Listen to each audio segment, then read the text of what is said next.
Hoje, Menorá na TV tem o prazer de receber o amigo Flávio Stanger. Ele é engenheiro por formação, mas tem um MBA na Harvard Business School e se especializou em análise de informações do mercado financeiro e gestão de investimentos. É uma pessoa preciosa para você ouvir sobre o que podemos ter aí, tanto com a vitória de Bolsonaro quanto com a vitória de Lula. Um ponto de vista não político, mas um ponto de vista de mercado financeiro. Afinal de contas, a escolha de Lula por Meirelles é boa ou má? Você vai ficar sabendo com o Flávio Stanger. Menorá na TV entrando no ar mais uma vez. Estamos dando início ao primeiro bloco de Menorá na TV com Flávio Stanger e uma análise baseada na economia do resultado das eleições. Esse programa foi gravado depois das 10 da noite do dia 2 de outubro. Estava tudo fresquinho ainda. Então tem coisas que eles falam que vai acontecer e aconteceram mesmo. Oi pessoal, muito boa noite. Nosso papo agora vai ser interessantíssimo com o nosso querido Flávio Stanger. Nós vamos conversar sobre uma porção de coisas, sobre eleições que acabaram de acontecer no Brasil, sobre mercado financeiro, sobre comunidade judaica, Federação Israelita, CONIB, uma porção de assuntos interessantes que eu tenho certeza você vai poder aproveitar. E realmente é um momento ímpar quando nós temos um regime democrático. Nesse momento temos eleições que vão se definir, algumas hoje no primeiro turno, outras no segundo turno, e vamos conversar, eu e Flávio, sobre mercado financeiro, sobre eleições no Brasil, sobre o que aconteceu hoje com relação à presidência da República, com relação ao segundo turno também, e já o nosso querido Flavinho está entrando por aqui e eu vou conversar com ele. A vocês todos que estão aqui conosco, muito obrigado pela presença, e eu tenho certeza absoluta que a nossa conversa vai ser boa, porque o Flávio é uma das cabeças brilhantes da comunidade judaica, e eu tenho certeza que a nossa conversa vai ser esclarecedora para uma porção de gente. Está cheio de gente querendo te ouvir, e eu também. Vamos começar pelo que é mais importante para todos nós, que é o que aconteceu nas eleições de hoje. E vamos começar, para chegar depois na presidência da República, com o nosso querido Alan Turnovsky, que foi preso e que, sem dúvida nenhuma, ele recebeu uma rasteira que deve ter causado problemas gravíssimos na eleição dele. Porque muita gente deixa de votar porque ouviu dizer: ele é bandido, ele é vagabundo, ele é ladrão, ele quer matar, ele é isso, ele é aquilo, quando, na verdade, na minha avaliação, ele recebeu uma pernada, ele foi injustiçado. Eu queria ouvir você um pouco, que também é amigo dele, como eu, o que é que você pensa do que aconteceu com o nosso Alan Turnovsky? Bom, antes de mais nada, queria desejar a todos que estão aqui, que são membros da comunidade judaica, um ano doce, maravilhoso, Tisku Lechaim Brabot. Falando aí, antes da gente falar um pouco de eleição, falando do Alan, eu acho que o que fizeram com o Alan foi uma barbárie, uma barbárie. Eu, obviamente, sou muito amigo dele, um dos meus melhores amigos, como você bem sabe, apoiei, fiz inclusive um vídeo aí nos últimos dias, dizendo que a comunidade judaica, independente se é de esquerda, direita, etc., precisava tê-lo no parlamento para a gente ter um dos 513, uma pessoa que fosse inconteste um grande parceiro. A gente tem outros grandes amigos, a gente não pode ser aqui desleal. A gente sabe que tem muita gente que nos apoia no parlamento, mas ele seria a ponte mais leal e mais próxima da CONIB e da Embaixada de Israel. Então ele seria realmente a interlocução máxima se ele fosse eleito. E eu pedi para os judeus de esquerda, principalmente, porque todo mundo sabe que o Alan é de direita, é ligado ao Bolsonaro, esquecessem, pelo menos no voto para deputado federal, as questões ideológicas e votasse no que é mais importante para um judeu que se diz sionista, votar em alguém que vai defender, porque o Alan, como eu falei no vídeo, eu não tenho dúvida, as pessoas que quando ele era policial, delegado, etc., em que ele de alguma forma ajudava, ele não perguntava a linha ideológica dessa pessoa. Como presidente da Maccabi Rio, ele não deixou de levar nenhum atleta porque o pai era de esquerda, ou era sefaradi, ou era Ashkenazi. Ele nunca perguntou e não vai perguntar, porque este é o Alain. Só que, infelizmente, as pessoas trocaram a religião. Elas colocaram o direitismo, o esquerdismo, o centrismo, o que quer que seja, acima do judaísmo, acima de Eretz Israel, acima de tudo. Então, as pessoas estão muito cegas. Então, levando isso para a posterior, a gente fala um pouquinho de eleição. Mas falando do Alain... Eu falei com o Alain anteontem, logo depois que ele saiu da cadeia, às 10h30 da noite, ele me deu uma entrevista e você assistiu. Eu contei uma história, vou repetir aqui, porque tem muita gente aqui que está te assistindo que não estava presente naquele papo meu com o Alain. Eu disse a ele que eu parei num posto de gasolina quando estava indo para a Serra no sábado de manhã, na sexta-feira de tarde, e aconteceu que eu encontrei um amigo meu de muitos e muitos anos, e eu falei, cara, vamos votar no Alain, judeu, ele, o rapaz e a mulher também. Ele disse, olha aqui, eu não vou votar não, eu ouvi falar tão mal dele. Aí eu falei pro cara, meu irmão, olha só, você está enganado. As pessoas têm inveja, as pessoas têm ciúme, as pessoas falam mal. Bastou sair no jornal de forma negativa que o sujeito é enforcado na hora. Ele é cancelado. E eu tenho certeza absoluta que o Alain teve um prejuízo enorme, incalculável e que não vai ser reposto na vida dele nunca mais. Porque uma derrota é desagradável, é horrível. Eu já perdi, já ganhei e sei como perder é muito ruim. Então, Flávio, as pessoas têm inveja, têm ciúme, elas se emprenham pela orelha. Não tem a grandeza que você teve, por exemplo, de fazer um vídeo apoiando o teu amigo, o teu candidato, aquele cara que você sabe que é honesto, que é decente, que é digno, que é filho de gente que é amiga nossa, que deu educação a ele e que ele é um cara espetacular. Agora, a gente tem que incentivar o Alain para que ele não pare. Porque uma derrota nessas condições, ele agora vai ter que enfrentar essa questão da justiça aí em cima dele. Eu tenho certeza absoluta que ele vai ser absolvido, mas é muito ruim. Por outro lado, nós não temos no parlamento hoje ninguém para nos defender, meu irmão. Na Assembleia Legislativa não tivemos eleito e muito menos como deputados federais. Senadores, então, nem se fala. E o que é que você pensa de uma comunidade judaica que não consegue interagir na sociedade? Porque, na verdade, você ter um número pequeno de judeus no Brasil não quer dizer que você não possa ter representantes. Quando você influi nas pessoas que vivem ao teu lado. Você tem a tua empresa, você tem os teus amigos, você tem o trabalho onde você presta serviço. Enfim, você tem uma gama enorme de gente e eu tenho impressão, Flávio, essa é a minha pergunta para você, que falta liderança entre nós. Eu não tenho dúvida, a gente precisa ter, e aí eu acho, fazendo até uma autocrítica à nossa comunidade, aos nossos líderes comunitários, às federações, à própria CONIB, nessas horas nós temos que empurrar e tratorar para que aqueles que vão ser os nossos representantes entrem no parlamento, entrem nas assembleias, o que quer que seja, porque eu vejo que os nossos pares fazem isso. Quando você tem uma associação das pessoas do mercado imobiliário, eles vão pegar e vão empurrar os candidatos dele. Se você tem uma associação da OAB, vão empurrar os candidatos deles. A nossa comunidade, às vezes, ela é puritana. Eu não estou dizendo que tem que apoiar o candidato A, B ou C, tem que apoiar os nossos candidatos. Vamos pegar quem são os nossos candidatos para deputado estadual, federal, Senado e zoom.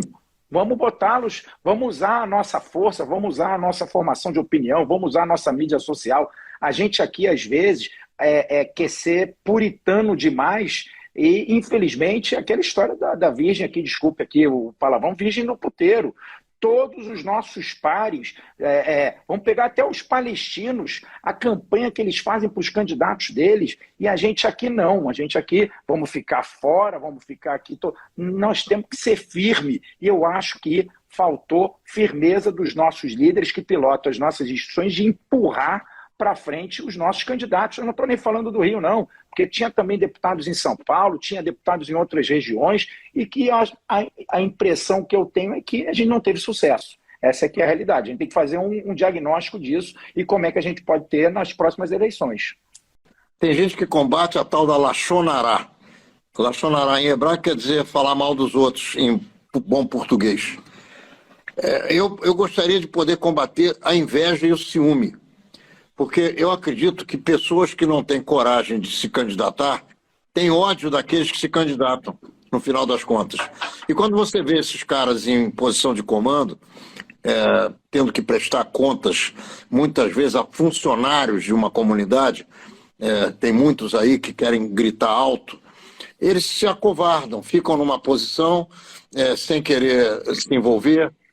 Porque a federação não pode se envolver, porque a Conib não pode isso, porque o fulano de tal não pode aquilo, e a gente sofre, no final das contas, vai ficar chupando o dedo mais 4 anos. Bom, está colocada essa questão do Alain, também provavelmente a Adriana Cutivac não vai se eleger, pelo que eu entendi, e eu quero perguntar a você, como é que fica o mercado financeiro com uma suposição de que o Lula venha a se eleger no segundo turno? Qual é a tua avaliação a respeito desse troço? Só para concluir do Alain, acho que um ponto importante. O Alain, para mim, o que fizeram com ele foi uma barbárie. Tá? Ele, não vou ficar repetindo o que ele já falou na live contigo, depois com o Rica Perrone, que todo mundo sabe.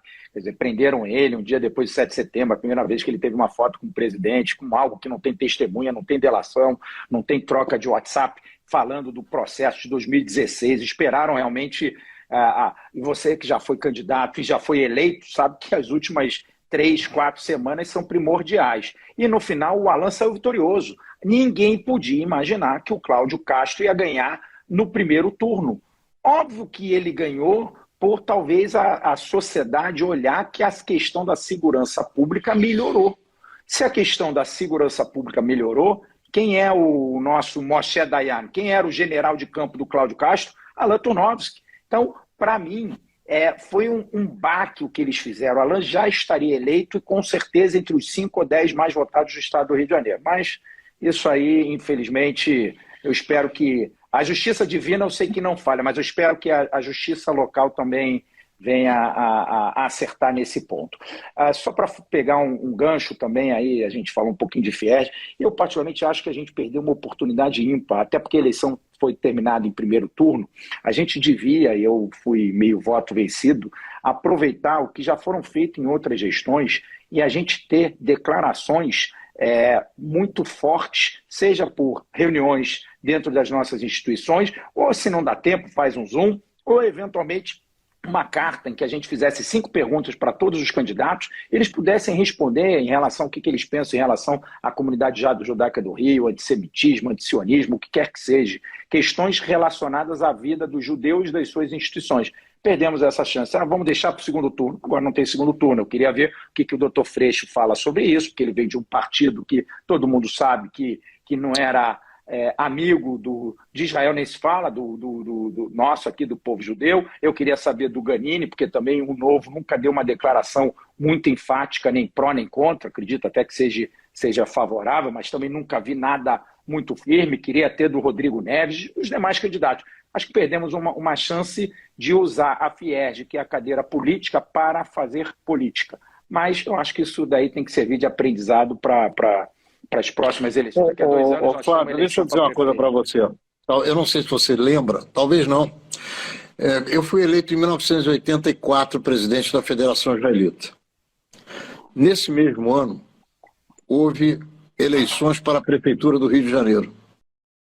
E talvez você e todos aqueles que estão nos assistindo não saibam, o presidente da Federação, Ronaldo Gonçalves, que foi o primeiro a fazer um debate com todos os 14 candidatos à Prefeitura do Rio. A Federação bancou um primeiro debate que aconteceu no Rio de Janeiro. Nunca a Globo tinha feito isso, nunca nenhuma outra instituição tinha feito. A Federação Israelita foi a primeira a fazer. E a gente está regredindo, porque a gente está esquecendo o que a gente já fez no passado. Agora, é aquela história, não adianta. Vamos mudar de assunto, porque esse aí a gente vai acabar chorando aqui. Como é que fica o mercado financeiro numa eventual, que ainda não aconteceu, vitória do Luiz Inácio Lula da Silva, que aparentemente tem os banqueiros do lado dele e que está acenando com Meirelles para o Ministério da Fazenda. Bom, primeiro é o seguinte, vamos quebrar em duas etapas. Você tem um mercado pré-segundo turno, um mercado pós-segundo turno e você tem um médio e longo prazo. Mercado pós-primeiro turno. Amanhã, eu acho que os mercados vão acordar. Estou vendo a Bolsa Americana já está caindo a 0,70, então a gente está indo para a mínima dos movimentos. Os mercados lá fora, todo mundo de alguma forma tem acompanhado. Nós estamos vivendo uma crise, não vou dizer sem precedente, mas desde a década de 80 a gente não via uma hiperinflação, com choque de juros, com realmente a situação... Guerra, lockdown na China radical, problema, Guerra Fria voltando, então, entre Rússia, com China, com o restante do Ocidente. Então, isso daí, obviamente, o Brasil não vive numa ilha e ele está cercado das influências externas, principalmente na balança comercial, fluxo para mercados emergentes e preço de commodities que afeta aqui, principalmente a nossa Bolsa. Então, no curto prazo, eu acho que o mercado amanhã, ninguém podia, aí a gente tem que falar das pesquisas, tem que ser feito alguma coisa. O Alexandre de Moraes, que é o presidente do TSE, ele tem que entender que as pesquisas manipulam mais do que propagandas de TV, propaganda na rua, do que blogueiro pedindo voto, boca de urna. Não tem nada que influencia mais voto. Eu estou falando do meu voto, eu também fui influenciado por causa dessas pesquisas. Essas pesquisas têm uma mistura de incompetência com má fé e com falta de qualidade estatística. Como é que você entrevista 2.000 pessoas e acham que esse universo, mesmo com margem de erro de 2%, vai te dar um resultado de 100 e tantos milhões de brasileiros que votam? E lá você não pega abstenção, você não pega com talvez o voto envergonhado. Então não serve para nada essa pesquisa. Ela serve sim para pegar, vamos pegar aqui a eleição nacional. O Ciro, quantos votos o coitado do Ciro? Coitado entre aspas, porque eu não esqueço o que ele falou lá, que ele estava com queixa-crime na Conib, né? Isso aqui a gente não pode esquecer nunca, chamou todos nós aqui de sionistas corruptos. Mas vamos olhar de forma pragmática, ele deve ter perdido o quê? 4, 5 pontos percentuais de voto útil que foi transferido para o Lula. Por quê? Por causa que as pesquisas estão dizendo, vamos tentar empurrar ele para ganhar no primeiro turno. Muita gente vai mexendo os seus votos. Aí vamos pegar um pouco... falando um pouquinho do restante do Brasil, algumas coisas que eu não consigo entender. Eu não consigo entender um sujeito que vota no Zema, que vota no Cláudio Castro, que vota no Tarcísio, que vota o Marcos Pontes como senador, o Onyx Lorenzoni, uma surpresa, ganhou no Sul do Eduardo Leite, que para mim eu considerava imbatível. Acho que ele vai ter problema no segundo turno, porque o candidato do PT vai querer transferir, vai se aliar com o Eduardo Leite, mas aí é outra história. Você tem uma incongruência técnica de votos. Eu não consigo ver o seguinte: o cara vota na direita para deputado estadual, para deputado federal, para senador, para governador e vota no Lula. Porra, você consegue entender isso? Muitos dos resultados estão demonstrando isso. Eu definitivamente não consigo entender. Outras coisas interessantes. Você tem 2 Brasis. Você tem um Brasil que é o Nordeste e quase que todo o Norte. O Norte é mais dividido, o Nordeste é todo de esquerda, e o restante do Brasil todo de direita. É interessante porque quem depende mais do assistencialismo social tem votado na esquerda, e quem é mais gerador de riqueza, sem tirar mérito ou demérito, mas estou falando de números de percentual do PIB e relevância para o Produto Interno Bruto, votando na direita. Então... Flávio, espera um minutinho só. Nós hoje terminamos o primeiro turno e, pelo que está desenhado, vai haver Lula e Bolsonaro lutando boxe no ringue. O que é que você acredita que vai acontecer com os 3,5% do Ciro Gomes e com os 4,5% da Tebet? Para onde é que esses caras vão? Eu acho que da Tebet a grande maioria vai para o Bolsonaro. Tá? Eu acho que alguns votos do Lula vão ser revertidos para o Bolsonaro. Por quê? Porque você tem algumas... pelo que a gente viu da força, nós vamos ter o Senado mais à direita da história do Brasil. E um Senado que vai trocar figurinhas com o STF. Isso. Agora, então... eu fiquei muito feliz com a eleição do Magno Malta. Porque se você pegar o que o Magno Malta disse na entrevista de aprovação para o Alexandre de Moraes, basicamente é como se ele tivesse uma bola de cristal. Eu não me lembro o que ele falou. Não, tudo que está acontecendo, ele disse que ia acontecer. Que ele era um cara partidário, que ele era advogado de certas forças que não cabiam para que ele fosse ministro do Supremo Tribunal Federal. Ele fez um discurso lá que vale a pena as pessoas observarem. Porque eu acredito que o Senado Federal e o STF vão acabar cruzando bigodes e nós não sabemos o que vai acontecer com isso. Você acha que, sendo Lula ou Bolsonaro, pacificamente, se Lula ganhar, Bolsonaro passa a faixa?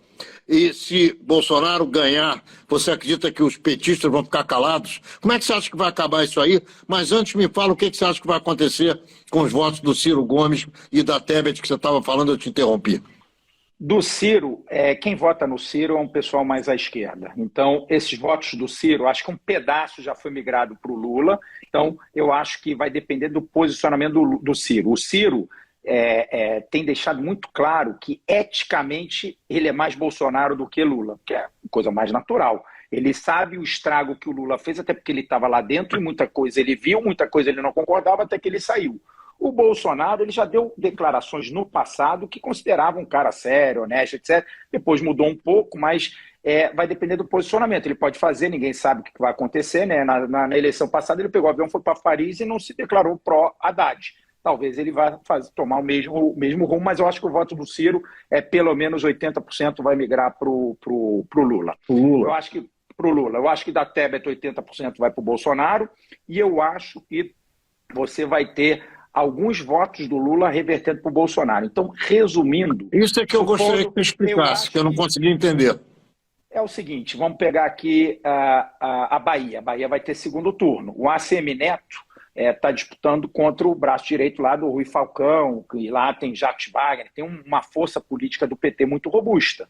Então, você vai ter alguns candidatos que não queriam se aliar diretamente ao Bolsonaro, que vão ter que. Na hora que ele vai ter que, ele vai puxar, porque deve ter gente que votou no ACM Neto, pelas contas, pelos números, que votou no Lula. Então, talvez o ACM Neto vai ter que casar com o Bolsonaro para ele tentar reverter a situação lá, e na hora que ele fizer isso, ele vai trazer voto para o Bolsonaro. E o Bolsonaro talvez vai trazer, talvez não traga tanto para o ACM Neto, mas quando você tem uma eleição polarizada, já viu que quem fica no meio do caminho perde, não dá para ficar no muro, ou você vai para a direita ou vai para a esquerda. E eu acho que todas as eleições de segundo turno vão ser polarizadas. Eu acho que o Bolsonaro tem mais a ganhar do que perder. Eu acho que o Lula chegou, minha impressão, no cap dele. Ele está no cap, podendo perder, mas também ele vai ganhar alguma coisinha do Ciro. Então, eu acho que o Bolsonaro busca essa eleição. E aí, respondendo a tua pergunta, se o Lula ganhar, o que eu faria se eu fosse o Lula? Infelizmente, eu não sou. Eu acho que eles até entendem muito mais de política do que eu. Entendo de mercado, entendo um pouquinho de comunidade,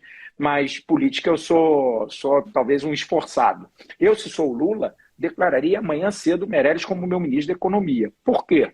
Para ele tentar pegar esses votos da Tebet que vão migrar. Ele tem que vir para o centro, é o centro que vai decidir. O que eu faria se fosse o Bolsonaro? Eu acho que o STF ele tem que pegar alguns recados que a urna deu. O STF tem que ser técnico, mas infelizmente o STF já não é técnico há muito tempo. A urna deu alguns recados. Primeiro, Daniel Silveira, quanto ele teve? 20% no final? Porra, assim, se ele não tivesse entrado no embate com o STF, ele não ia ter 3, 4, 5%, eu acho. Ele teve muito voto, mesmo com a situação de dúvida se ele é elegível ou não. Muita gente que acabou, que poderia estar votando no Romário, votou nele. Então, até no próprio Itagiba, teve muito voto nele, que era um voto de protesto para o STF. Moro e Delanhol entraram muito bem. Então, a Lava Jato ainda está em alta. O que eu faria se fosse o Lula? Pegaria o Meirelles e tentaria pegar a Tebet. O que eu faria se fosse o Bolsonaro? Pô, ele não vai perder voto nenhum. É minha discussão aqui nos grupos de mídia social. Tiraria uma foto abraçada com o Moro e com o Delanhol, dizendo, porra, e eles vão querer tirar com o Bolsonaro, acredito eu. Eles têm que se posicionar. O Moro está querendo, a impressão que eu tenho pelo que eu sigo ele no Twitter, ele está querendo se jogar no colo do Bolsonaro, mas o Bolsonaro não quer ele no colo. Pô, é uma burrice. Tem um outro assunto aqui que é interessante. Como o Bolsonaro jogou voto fora, meu irmão. Se você pegar o Bolsonaro dos 50 milhões de votos contra o Haddad e olhar para o Bolsonaro de hoje, Você vê que os votos que ele perdeu são os votos que estão fazendo falta a ele para ter ganho do Lula no primeiro turno. Olha o que ele jogou de voto fora. As pessoas que não têm um mínimo de consciência de futuro e que ficam olhando para o que ele fala, não votam nele, cara. Eu acho que ele tem que tentar pensar muito no que vai falar, não tem que entrar nessas brigas. No debate, acho que foi da Band, saiu na porrada com a Vera Magalhães. Ele ganhou voto saindo na porrada com ela? Cada briga dele, ele perde voto. Pô, alguém tem que falar para ele, falar, meu amigo, modera, baixa a bola, toma maracujina, pô, fala dos legais. Nordeste, pô, o cara deu, ele só fala dos R$600 de Auxílio Brasil que ele deu, que tem 2 meses. Pô, ele fez a transposição do Rio São Francisco, olha quantas concessões de aeroporto, de ferrovia, de rodovia, todos os marcos, tudo que ele aprovou. Porra, assim, ele tem que saber vender o peixe dele melhor. E olha que eu não entendo de política. Vamos falar um pouquinho de São Paulo? Qual é a tua opinião sobre o que vai acontecer em São Paulo?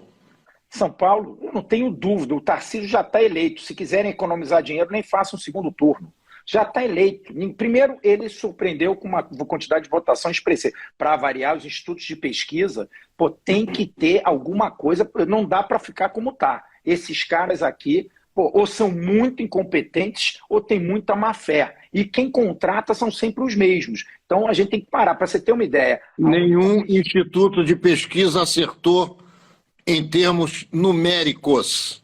Tiveram, nada. Acertaram. Nenhum instituto. Teve o da minha antiga casa, do Modal Mais com a Futura, a diferença do Lula e Bolsonaro 1%. Que deu 1%. Então, ali a Futura realmente é o único. Todos os outros erraram absolutamente de forma horrorosa.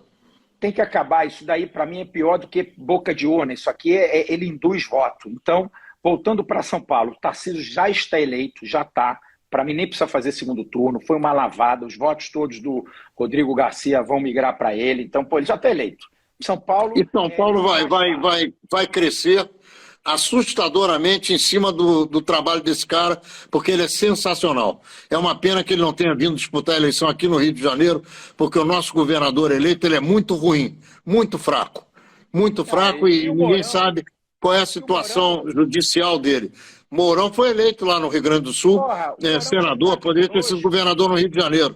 O Bolsonaro não quis. Os grandes centros, eu acho que vai ter ainda uma segunda força. O Bolsonaro ele vai ter daqui até o segundo turno uma onda. Ele está entrando super motivado. Ele está entrando. Em política tem isso. A gente cansou de ver, de repente, o Ciro lá naquela eleição, depois ele namorava ou casou com a Patrícia, ele deu aquela guinada, todo mundo achou que ele ia ganhar, de repente o cara cai. Você tem ondas. E agora o Bolsonaro entrou numa onda que, se ele souber surfar, pô, vai ser a onda da reeleição. E aí ele vai pegar um país mais arrumado, você pega as estatais dando lucro, Banco Central autônomo, nós vamos ser o primeiro Banco Central, um dos primeiros do mundo a cair os juros no ano que vem, está todo mundo no meio de uma subida. Você tem uma situação econômica, o Brasil esse ano vai crescer 2,5%, 3%, o Guedes está falando desde o começo. Outra coisa, os economistas de banco estão que nem essas pesquisas, eles começam um ano dizendo que o PIB vai cair meio, e termina o PIB dá 3%. Pô, esses caras nascem pessimistas e eles querem fazer como os institutos de pesquisa, aquela coisa que vai te induzindo eles querem empurrar os agentes econômicos a transformar a economia no que eles estão prevendo, e eles estão prevendo com o estômago, com raiva do Bolsonaro, raiva do Guedes. Você pega a Tereza Cristina, o massacre que ela deu no Mandetta, as pessoas mandaram recado para o STF. Eu tenho um problema, vou te confidenciar a todos os teus telespectadores aqui. Eu não consigo julgar mal um Yehudi. Então eu vejo as pessoas criticando o STF, eu critico a instituição. Eu não vou nunca criticar o Fux, até porque eu conheço o Fux, principalmente os filhos dele, fui madrinha do Rodrigo e da Mariana Narrazito. Um puta de um Yehudi, um cara que frequenta nossas instituições, ajuda, etc. Para mim, e a coisa mais importante, eu vou esquecer tudo que o STF votou certo ou errado. Eu vou olhar o seguinte, qual foi a votação mais importante do STF? Eu vou dizer, para mim, foi a votação de 8-3 que liberaram o Lula. Tiveram 3 ministros que votaram para que o Lula continuasse inelegível com todos os problemas jurídicos que ele tinha. O Fux, Marco Aurélio Mello e o Cássio. Esses 3 livraram o Brasil do risco que a gente tem hoje, que é um risco moral. Alguém que, aí você pega a Rede Globo, o Bonner não pode dizer que começa uma entrevista dizendo que ele foi inocentado. Eu não preciso ser advogado para saber que ele não foi nada inocentado. Ninguém julgou ele inocente de absolutamente nada. Aí começa, assim, você tem a opinião, o establishment, está todo mundo meio unido contra o Bolsonaro. Eu acho que o Bolsonaro fez muito, Alain, na Covid. A Covid ele tinha que ter comprado, como o Bibi fez, vacina no primeiro dia, mas se ele faz, ele caía, porque as pessoas esquecem que o Bibi pagou o dobro do preço do preço de mercado da Pfizer. Imagina se o Bolsonaro compra... Não, e tem uma outra coisa que as pessoas se esquecem, Flávio. A Anvisa não tinha liberado a vacina até ele comprar. Ele comprou depois que a Anvisa liberou. Demorou para liberar. Demorou, mas esquecendo, ele podia ter um outro tratamento com a questão da vacina. Eu fui crítico com ele com a vacina. Votei nele, não tem problema nenhum. Qual é o problema de criticar? Vamos falar um pouquinho desse anjinho que caiu do céu, chamada Bianca, na nossa comunidade? Que menina espetacular, hein, Flavinho? Ela é tua parente também, né? É minha prima. A avó dela é minha tia-avó, Geni. Foi talvez a pessoa, me arrisco a dizer, uma das pessoas mais importantes da ANAMAT Pioneiras no Rio de Janeiro, sem dúvida nenhuma. Então ela... E você vê que essa menina, ela arregaça as mangas, ela não brinca em serviço, hein? Sim, até faxina ela faz para aliviar a dor de quem está sofrendo, de quem precisa. Eu a entrevistei aqui há uns dias atrás e eu fiquei absolutamente bem impressionado com ela. E disse a ela para ela ir em frente. E vou dizer a você o que eu falei também para o Eliezer Levin.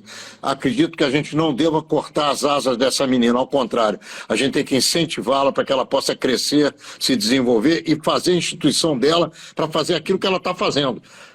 Deixa ela vai longe e ela ajuda as pessoas porque, como você bem sabe, e até melhor do que eu, porque você esteve envolvido com a Federação Israelita há pouco tempo na presidência do Conselho, você sabe que a comunidade judaica empobreceu profundamente aqui no Brasil, especialmente no Rio de Janeiro. E a menina está tratando de arregaçar as mangas e ajudar as pessoas que precisam. Como é que você vê essa coisa aí? Eu acho que o caminho está dado. Ela entrou no Conselho, ela vai ter o Eliezer Levin, que é um cara, como presidente do Conselho, muito envolvido na atividade de assistência. Está trabalhando muito, hein? Não, o Eliezer é uma das pessoas que cuidou do lar de Jacarepaguá na questão da incorporação do RAI. Agora ele está participando do processo de vir para o bairro do Peixoto, com funding da Fundação RJZ. Ele está liderando já um grupo de instituições que está trabalhando a quatro mãos com o Alberto Klein, com o executivo, para a gente poder reestruturar toda essa parte de assistência social. Então, o Eliezer falou até uma frase numa reunião que estava eu e você, interessante. Ela talvez seja uma das poucas pessoas dessa geração que lembra os nossos avós. O que ela faz era que os nossos avós, por exemplo, a avó da minha esposa, a dona Jamília, era a presidente da Sociedade das Damas Israelitas do Bnei Sidom, que ajudava algumas famílias. Ela pegava dinheiro de alguns associados, ia na casa das pessoas e ajudava nos mesmos moldes que a Bianca está fazendo.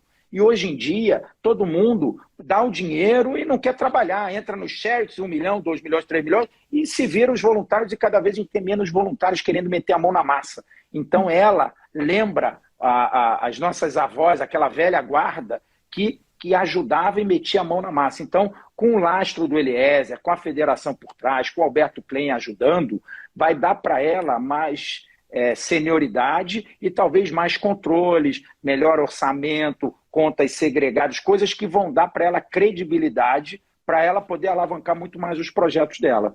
Ô Flávio, vamos voltar um pouquinho para a política nacional, porque é o que está pegando fogo hoje. Eu te fiz uma pergunta e a gente acabou passando por cima. Você acha que Lula, perdendo, entrega a rapadura sem chiar e Bolsonaro perdendo, entrega a rapadura sem chiar?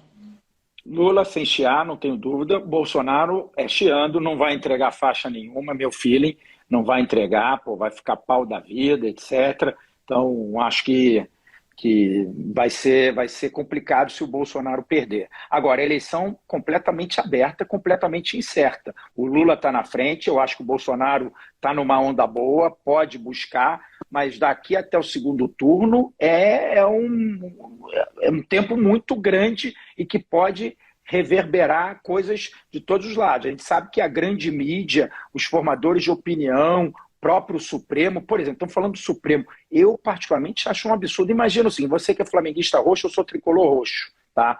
Temos um Fla-Flu, vem um juiz e dá um pênalti no último minuto pro Fluminense, aquele pênalti escancarado, roubado contra o VAR, tá? Aí, beleza. O Fluminense fez um gol, foi campeão. Aí depois ele pega e fala, pô, eu sou Fluminense de carteirinha, estava naquele jogo torcendo. Então não tô tentando fazer uma analogia, porque um ministro do STF que julga um processo tão, é técnico, tá? Mas tão complicado em termos políticos, ou contra o Bolsonaro ou contra o Lula, e depois declara um voto, eu quero saber o que ele ganhou em declarar um voto. Nada. Nada. Então o Celso de Mello, para mim, eu não vou nem dizer o Joaquim Barbosa, porque o problema dele era com os mensaleiros lá atrás, mas o Celso de Mello não deveria ter feito isso. Eu não acho nem isso legal. O cara tem que entender que ele era a autoridade máxima. Ele naquele momento... Flávio, sabe o que acontece? Aqui no Brasil, as pessoas não ligam para um negócio chamado liturgia do cargo. Com você, por exemplo, você quando vendeu a tua participação num banco, quanto tempo você precisou para poder voltar ao mercado? Você não tinha um período de tempo em que você ficou proibido de voltar ao mercado com a mesma atividade que você tinha? Como é que o camarada ele deixa o Ministério do Supremo Tribunal Federal e sai fazendo política, cara? Isso não só existe aqui. Mas sabe por quê, né? Porque o cargo é político. O cara não disputa o concurso, não são os 11 melhores juristas no Brasil. Não, são os 11 melhores de papo. São os 11 melhores de política. Aqueles que fazem a conversa fiada melhor no pé do ouvido de quem é poderoso. Então, e aí o camarada, o tal do Lula, ele vai, eu detesto ele vai no telefone lá, falando com os amigos dele, e diz que os ministros do Supremo Tribunal Federal não têm coragem, são todos uns frouxos, que são aquelas pessoas que não devolvem a gratidão, são ingratos. Porra, o ministro tem que ser ingrato ou tem que fazer justiça?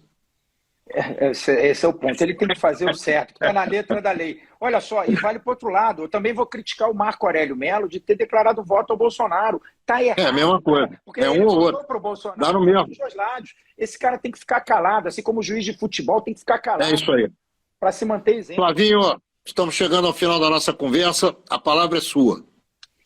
Bom, queria dizer para todo mundo que, falando um pouco de política e de mercado, que eu acho que a eleição, no final, vai ter um desdobramento positivo. Tá? Positivo que eu digo se vier o Lula, eu acho que na minha avaliação, tá? Eu estou falando pelo meu CPF, não falo por instituição, não falo por ninguém, nem pela minha empresa, nem pela minha casa. Eu acho que no longo prazo a gestão do PT é ruim, a gestão da esquerda é ruim, não deu certo em nenhum lugar do mundo, não sei por que acredito que no Brasil isso vai dar certo, mas também não vai ser uma catástrofe, porque se ele botar o Meirelles com o Alckmin, de repente de vice, etc., o mercado pode dar um benefício da dúvida e a gente já viu, a única certeza que eu tenho é que o parlamento é de direita. Então, centro-direita não vai deixar ele fazer barbárie. E a gente sabe que sem o parlamento fica muito difícil, o cara só tem 4, 5% do orçamento para poder fazer as coisas que ele quer, porque o Brasil se tornou um semipresidencialismo, de fato. Então, se der Bolsonaro, eu acho que a gente vai ter mais 4 anos de Bolsonaro,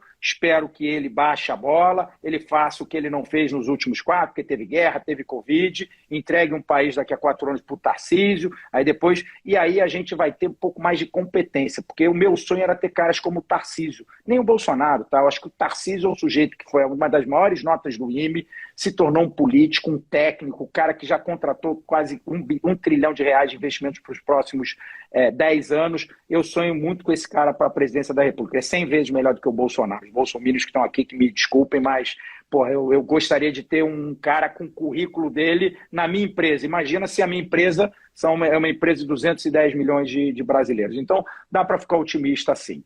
Quanto à comunidade também, para concluir, também falando rapidamente, eu acho que as pessoas estão com um pessimismo exagerado.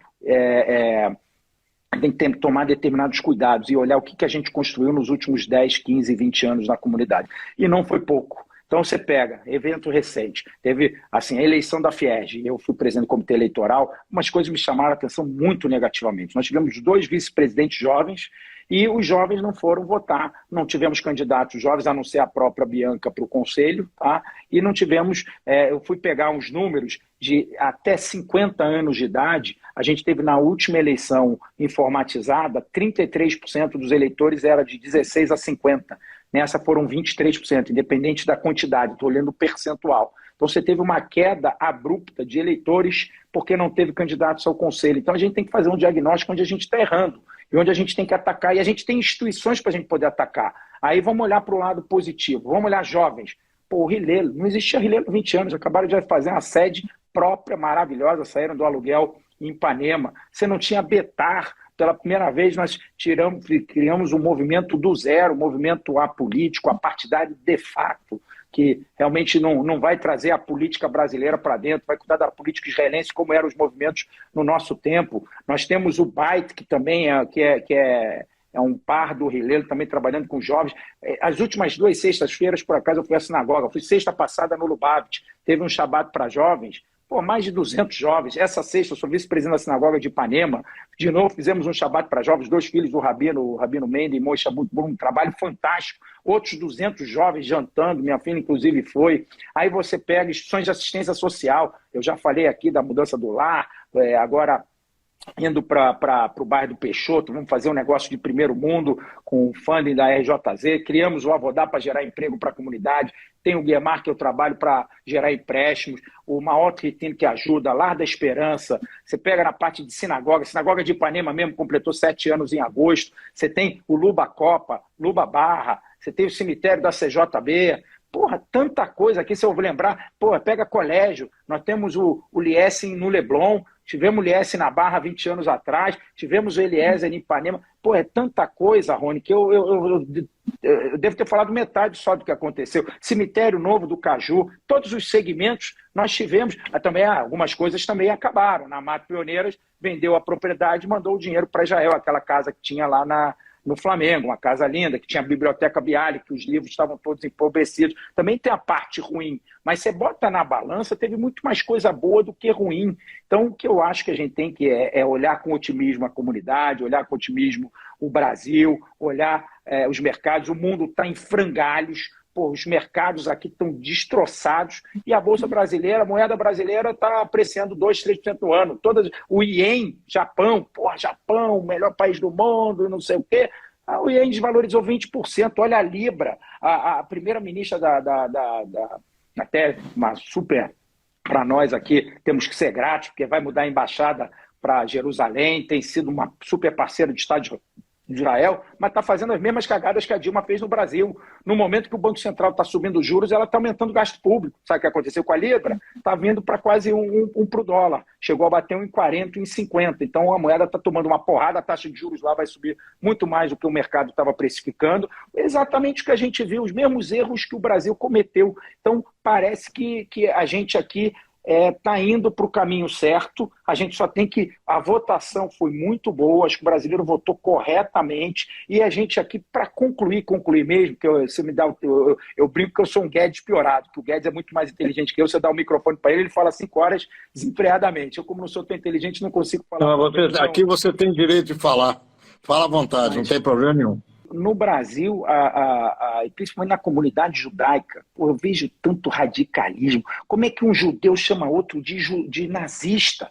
Pô, um cara desse, Rony, se o cara, por acaso, eu votei no Bolsonaro, se um cara fala que eu votei no Bolsonaro, que eu sou nazista na minha... Uma coisa é falar atrás das câmeras, falar num avatar, ou em cima de um grupo apócrifo, ou falar no Twitter. Eu quero ver o cara falar na frente de alguém que votou no Bolsonaro, que nem eu não chamo quem vota no Lula de esquerda. Mas olha só, a coisa se polarizou de uma tal maneira que um ofendeu o outro em função de escolhas políticas é fato corriqueiro hoje. Inclusive, você sabe que todas as nossas casas estão divididas. Tem gente que vota em PT, tem gente que vota em Lula, tem gente que vota em Bolsonaro, em todas as casas brasileiras, cara. E é difícil recompor isso, hein? É difícil, para mim não tem problema nenhum, porque eu, antes de qualquer coisa, sou um democrata. Mas para muita gente tem problema, Flávio. Vai ser difícil recompor esse tecido social que nós temos dividido hoje no Brasil. Nós e eles é muito ruim. nós contra eles contra nós, brancos contra negros, judeus contra cristãos, cristãos contra evangélicos, evangélicos contra muçulmanos, muçulmanos contra sincronismo religioso, o outro que é Flamengo contra Fluminense. Cara, não é possível um país viver dessa maneira. A gente precisa acabar com isso e talvez no momento seja esse. Flavinho, para encerrar. Deixa eu só colocar mais um ponto aqui que eu acho que é importante. Para encerrar, você coloca o ponto, não tem problema. A invenção da tal Israel imaginária que eu leio, isso é uma das maiores barbáries. Ah, não, este governo não apoia a Israel, é Israel imaginária. Eu falo, então é o seguinte, o pessoal está viajando para Israel imaginária, está mandando dólares para Israel, fica no hotel imaginário, visita o cótel imaginário, vão nas igrejas imaginárias, porque não é só judeu, também tem evangélico, tem cristão, tem armênio, tem todas as religiões, lá o berço de todas as religiões. Tem 33% da população israelense é muçulmana. Exatamente. Isso é para justificar os votos da ONU desse governo. Eu falo, não tenta justificar o que está dando certo. Justifica por que na passeata... Eu acho que misturar também, botar a bandeira de Israel, também não me faz bem ficar vendo a bandeira de Israel nas passeatas. Mas eu queria entender por que do outro lado eles não... Olha, mas eu prefiro ver a bandeira de Israel tremulando numa passeata do que ver ela pegando fogo debaixo do pé de algum vagabundo desse. É óbvio isso, é óbvio. Então. Por isso que eu não consigo... E eu brinco o seguinte... Quer debater de economia? Pode chamar um economista que esteja com uma visão contrária à minha, eu vou debater. Querem debater de comunidade? Chama eu, chama você, tem tanta gente boa. Vamos discutir, imaginar. Mas eles ficam dando porrada e chama judeu de nazista. Isso é um absurdo. Isso é um absurdo. Pô. Isso tem que acabar, as pessoas têm que baixar a bola. Se o Lula for presidente, eu vou torcer para o Lula como torci para o Bolsonaro, como meu... Sim, nós temos que torcer pelo Brasil, não é por Joaquim ou Manuel. Vamos torcer pelo nosso país. O piloto morrer? Pô, eu vou torcer É isso aí, Deus me livre, nós estamos dentro do avião. Flavinho, adorei falar com você mais uma vez, é uma alegria, um prazer. Você sabe que você mora aqui, ó, no meu coração. Um beijo para você e para vocês todos que nos assistiram. Como disse o Flávio, eu vou repetir, judeus ou não judeus, judias ou não judias, que vocês tenham um ano judaico doce, um ano com realizações, um ano com sorte, com saúde e com muito sucesso. Muito obrigado pela atenção. Um beijo. Até lá. Até a próxima. E chegamos ao fim de mais um Menorá na TV. Na quinta-feira que vem, às 10 horas da noite, aqui no canal 6 da NET Rio, teremos um novo encontro ou nos dias e horários que você já conhece e pode nos acompanhar. Nos vemos lá.